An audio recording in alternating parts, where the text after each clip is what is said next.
Hello friends, आज हम बात करने वाले हैं सेविंग एंड इन्वेस्टमेंट के बारे में कि सेविंग क्या है, इन्वेस्टिंग क्या है और इसके डिफरेंसेस क्या रहते हैं। तो अगर सेविंग की बात की जाए तो सेविंग में दो तीन चीज़ें आती हैं। पहले हम बात कर लेते हैं कि सेविंग का पर्पस क्या है, सेविंग की मीनिंग क्या है, इन्वेस्टिंग की मीनिंग क्या है।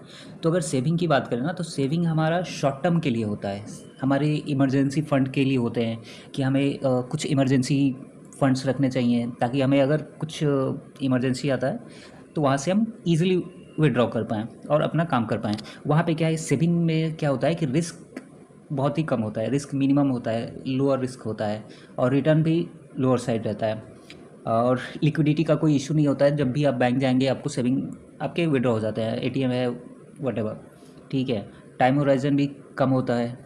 अगर इन्वेस्टिंग की बात करें तो इन्वेस्टिंग में क्या होता है कि पहला आता है रिस्क एंड रिटर्न। इन्वेस्टिंग जब भी टर्म आता है उसके साथ रिस्क एंड रिटर्न जुड़ा हुआ होता है। तो रिस्क आता है, रिटर्न आता है। जितना रिस्क ज़्यादा रहेगा, higher the risk higher the return. उसके बाद से क्या होता है कि वहाँ पर्पज़ जो है, जो गोल है आपका, वो लॉन्ग टर्म के लिए होता है, रिटर्न के पॉइंट ऑफ व्यू से होता है, ना कि पैसा ब्लॉक करने के पर्पज़ से, ठीक है। रिटर्न होता है। उसके बाद से अगर सेविंग की बात करें तो सेविंग में फ़िक्स डिपॉजिट आता है, आरडी आता है। तो अगर फ़िक्स डिपॉजिट की बात करें तो फ़िक्स डिपॉजिट में जो है 5.575 ये कुछ बैंक्स हैं, एक्सिस बैंक, एसबीआई, एचडीएफसी, इनके ये फ़िक्स डिपॉजिट जो है ये रेट्स हैं, ये मिनिमम टू हायर हैं।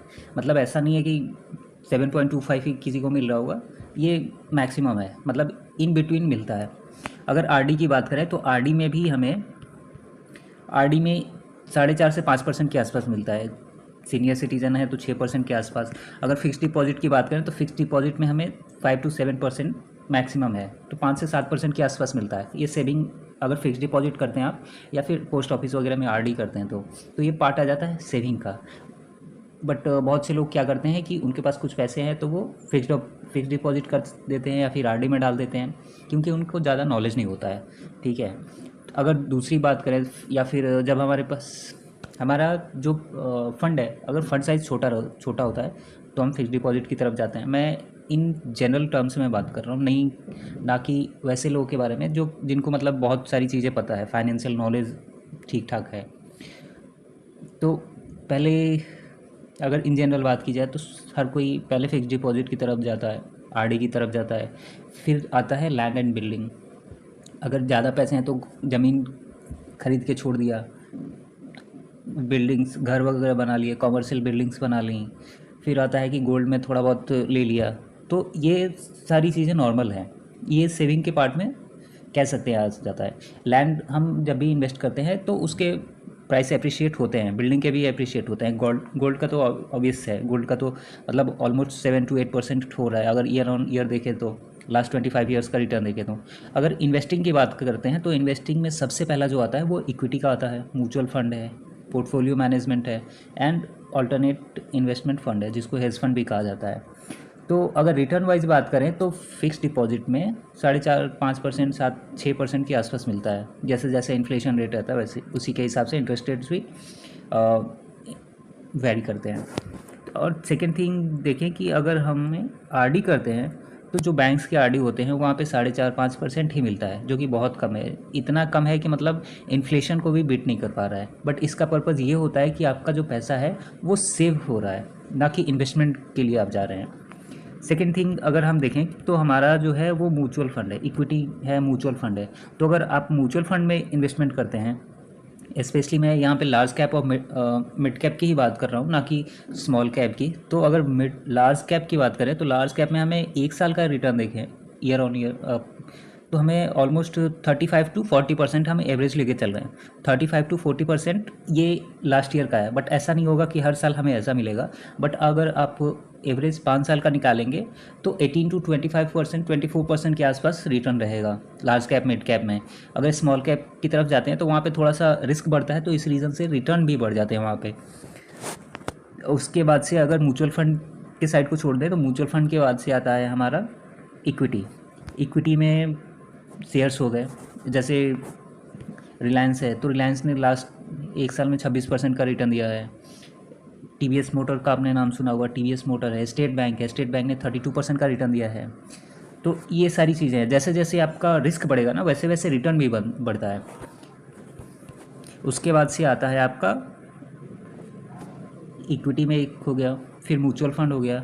उसके बाद से आता है आपका पीएमएस। अगर पीएमएस की बात करें तो आईसीआईसीआई का है एक पाइप स्ट्रैटेजी पीएमएस है। इनका अगर 1 साल का रिटर्न देखें तो 43%, 2 साल का 42, 3 साल का ऑलमोस्ट 33-34% के आसपास है।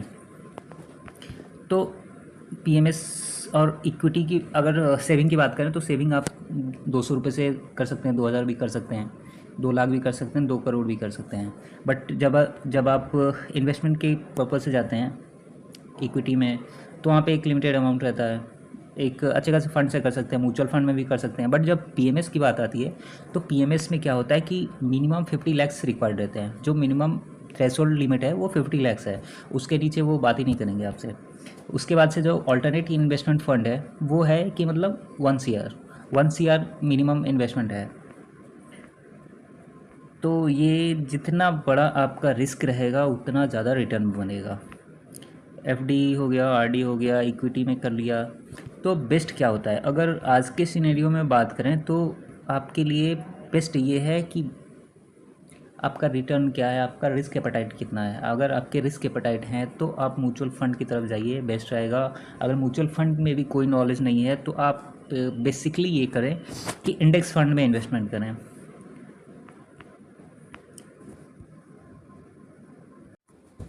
अगर इंडेक्स की बात करें तो हमारा जो मेन इंडेक्स है वो निफ्टी 50 है इंडिया का, सेंसेक्स है। उसके बाद से बहुत सारे इंडेक्स बने हुए हैं, जैसे मेटल का है Nifty metal, Nifty IT, Nifty pharma, ऐसे करके निफ्टी 500 है। तो बहुत सारे इंडेक्सेस अलग अलग सेक्टर्स के भी बने हुए हैं। तो सेक्टर्स में भी आप जा सकते हैं, या फिर जो मेन अपना इंडाइस है निफ्टी 50 और सेंसेक्स, उसमें भी आप इन्वेस्टमेंट कर सकते हैं। अब उसमें इन्वेस्टमेंट करने के लिए क्या होता है कि आपको कुछ नहीं करना रहता, बस आपको इंडेक्स में अगर आप इन्वेस्टमेंट के पर्पज़ से जा रहे हैं तो उसका मेन रीज़न ये होना चाहिए कि आपका एक लॉन्ग टर्म होराइजन होना चाहिए। एंड सेकेंड थिंग, जब आप इंडेक्स में इन्वेस्ट करते हैं तो वहाँ पे रिस्क कम रहता है, रिस्क मिनिमाइज हो जाता है और डाइवर्सिफिकेशन हो जाता है आपका। जब आप निफ्टी 50 ETFs देखेंगे तो बहुत सारे हैं, जैसे HDFC का है, निपॉन का भी है, क्वांट का है, बहुत सारे हैं। सबके रेट्स अलग अलग रहते हैं। इनके भी जैसे HDFC निफ्टी का है ETF, HDFC बैंक का है ETF, इसने भी 33% का रिटर्न दिया है, 284 के आसपास चल रहा है। तो they are the best. If you don't have any knowledge about the financial market then you can just invest in your I mean index fund. Index fund is best. I said earlier that Warren Buffett ने भी एक time कहा था कि index fund, आपको कोई knowledge नहीं है, आपको ज़्यादा माथापच्ची करने की ज़रूरत नहीं है, आप जस्ट इंडेक्स फंड में इन्वेस्ट करो और अच्छे रिटर्न्स मिलते हैं। हाँ, आपके पास अगर फंड ज़्यादा है, थोड़ी सी नॉलेज है, या फिर एक प्रोफेशनल गाइडेंस चाहिए, तब आप अलग तरीके से जा सकते हो, क्योंकि वहाँ पे क्या होगा कि फिर आपका रिस्क बढ़ेगा, रिटर्न बढ़ेंगे। तो ऐसे करके है। आज मैं आपको एक और चीज़ बताता हूँ कि कंपाउंडिंग का जो प्रिंसिपल है वो कैसे काम करता है। अभी बजाज ऑटो 12,157 पे है आज के टाइम पे, ठीक है। और एक चीज़ मैं दिखा रहा हूँ आपको, आज मैं एक स्टोरी बता रहा हूँ, आई होप आप रिलेट कर पाएंगे। बजाज ऑटो का ये स्टॉक है, ठीक है। मैंने 2015 फरवरी में, ध्यान से सुनिएगा, 2015 फरवरी महीने में मैंने अपनी बाइक ली थी पल्सर 150। वो 85,000 के आसपास पड़ी थी उस टाइम पे। और उस टाइम पे जो बजाज ऑटो का स्टॉक था वो 2200 के आसपास था, बट हम 2500 मान के चल रहे हैं, ठीक है। लेट्स से 2500, ठीक है। तो अगर हमने 2015 फरवरी महीने में 85,000 बजाज ऑटो में डाले होते, बजाज के बाइक नहीं लिए होते, बजाज ऑटो में डाले होते, तो कितना हुआ होता, आज कैलकुलेट करके देखते हैं। तो आज हम देखते हैं कि अगर हमने 85,000 2015 फरवरी में इन्वेस्ट किए होते बजाज में, बजाज ऑटो में, हम 2500 लेके चल रहे हैं, 2500 का शेयर प्राइस, तो 34 क्वांटिटी आते हैं, ठीक है। अब आज के प्राइस की बात करें तो आज का जो प्राइस चल रहा है बजाज ऑटो का, वो चल रहा है 12,157 का। तो 34 क्वांटिटी इंटू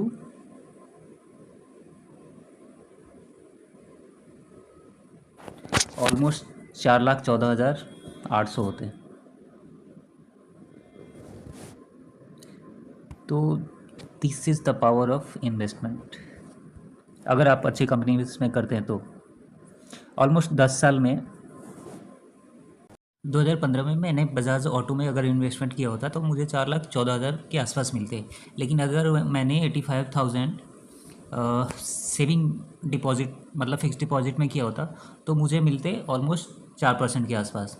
लेट सपोज 5% मान लेते हैं, तो 10 साल में 50% हुए। तो अगर कंपाउंडली देखें तो अगर हम इसका कैलकुलेशन करें तो 50% डिवाइडेड बाई 100 ऑलमोस्ट 42,000। तो हमारा जो वैल्यूएशन निकल के आता वो निकल के आता 1,30,000 का ऑलमोस्ट। अगर आप फिक्स डिपॉजिट करते हैं तो आपका जो अमाउंट आता वो 1,30,000 आता ऑलमोस्ट। और अगर आप इन्वेस्टमेंट करते इक्विटी में डालते तो वो जो आपका वैल्यूएशन निकल के आता वो आता साढ़े ऑलमोस्ट 4,20,000 के आसपास। तो इतना डिफरेंस है। यहाँ से अगर आप फिक्स डिपॉजिट करते हैं तो वहाँ से ट्रिपल कर सकते हैं अपने मनी को। तो ये डिफरेंस है सेविंग में और इन्वेस्टमेंट में।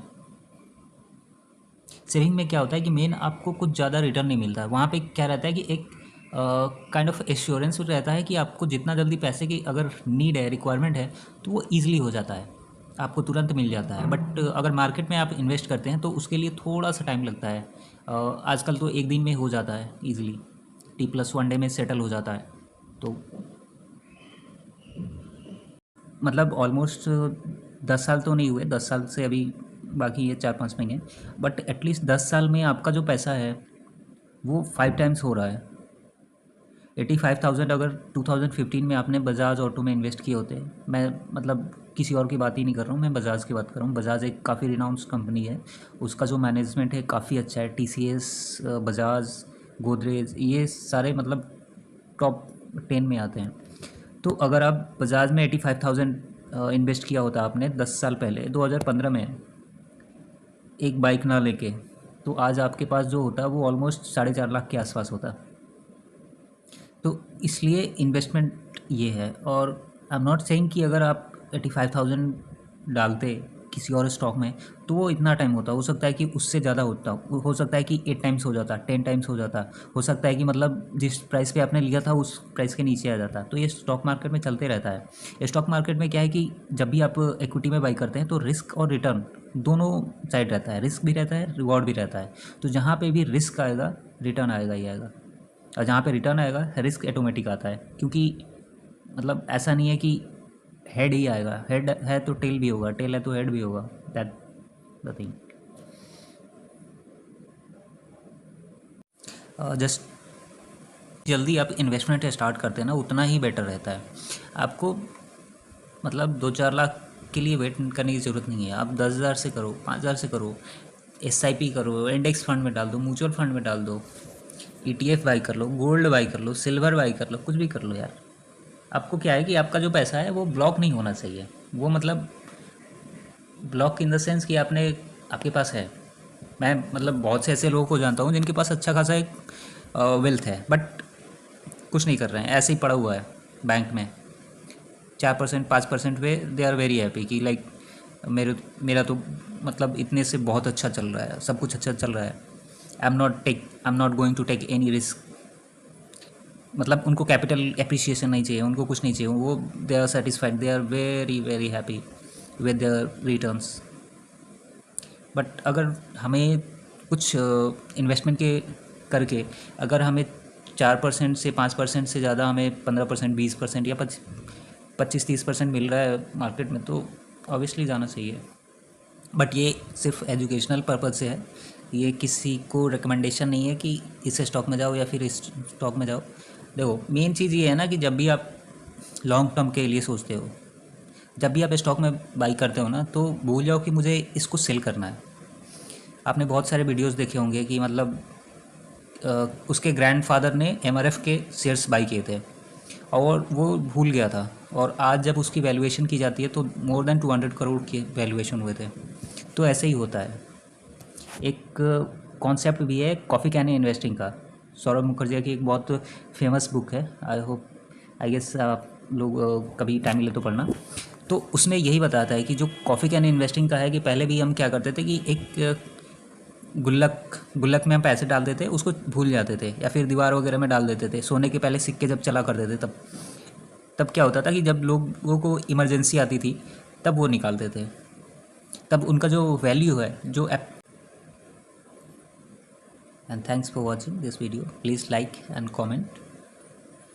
अगर किसी टॉपिक पे वीडियोस चाहिए, किसी स्टॉक से रिलेटेड कुछ है, तो आप मुझे कमेंट बॉक्स में बता सकते हैं कि मतलब इस पर्टिकुलर सब्जेक्ट पे, टॉपिक पे, या फिर स्टॉक पे, या फिर सेक्टर पे कुछ रिसर्च चाहिए, एनालिसिस चाहिए, तो मैं एक वीडियोस बना के डाल दूँगा। Thank you for your precious time.